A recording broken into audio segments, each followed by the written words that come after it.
community organizations on a long-term basis. No doubt all of you are partnering at some point already with local schools, groups, or individuals for things like co-op placements or volunteers or even exhibit construction, and we are doing that too.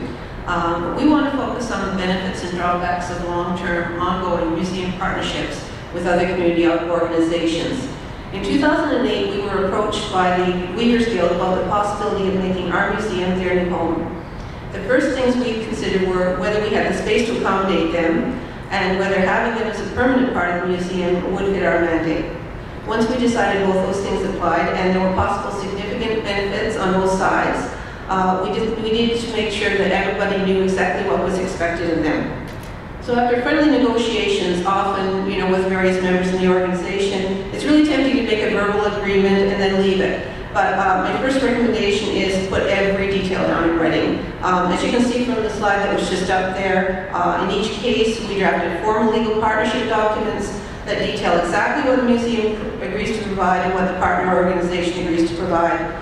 This will prevent many misunderstandings and missed expectations later. And do make sure the agreements are signed by someone who has the power to bind the individual organizations.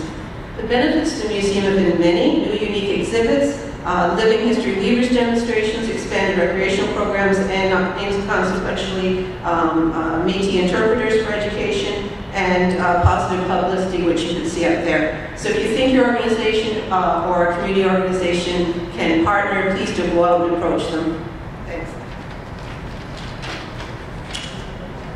Good afternoon. My name is Quesnelle. I'm the president of the Niagara Region Metis Council. I would like to thank you for giving me this opportunity to share with you the partnership of the Welland Historical Museum and the Niagara Region Metis Council. This partnership between the Welland Museum and the Niagara Region Metis Council is a win-win situation. It will continue to benefit the people of the Niagara region as well as the Métis. But most importantly, the display at the museum is enabling us to educate those who come into the museum and to see and learn about the forgotten part of Canada's history and exploration. Through education, everyone gains knowledge and understanding. The Métis can be proud of their heritage. People will begin to understand the Métis contribution that was made in the development of this great country. This education helps to remove the stigma of being known as half-breed, a people who did not belong. Métis are a distinct Aboriginal people with a unique history, culture, and language. Today, the Métis Nation of Ontario has 30 councils throughout Ontario. The museums of our country are so important to the education of its people. The more we share, the more is understood.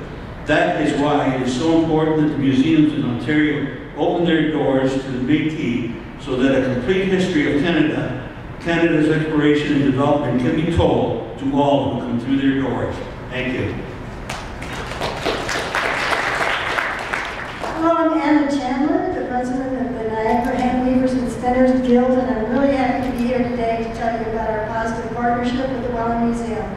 Our guild was established in 1948, and in 2008, a wonderful thing happened when we found a home at the Welland Museum. Now we have the space we need for programming, a beautiful studio and meeting space, but more importantly, we have the staff that are more than willing to do anything to support us.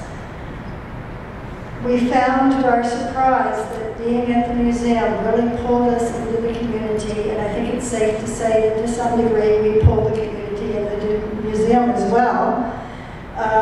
We've grown, we've added about 50% more members since we've been there, and our requests for demonstrations and community programs have expanded to the point that we now have 3 people just coordinating them.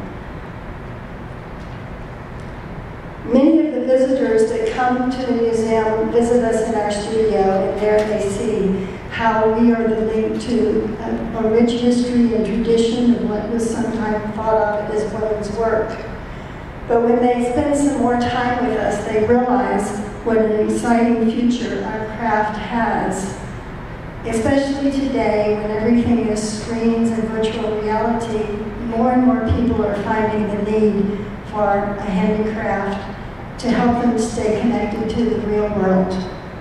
Our guild members are grateful for our good working relationship with the museum, and each and every one is committed to the continuation of this successful partnership.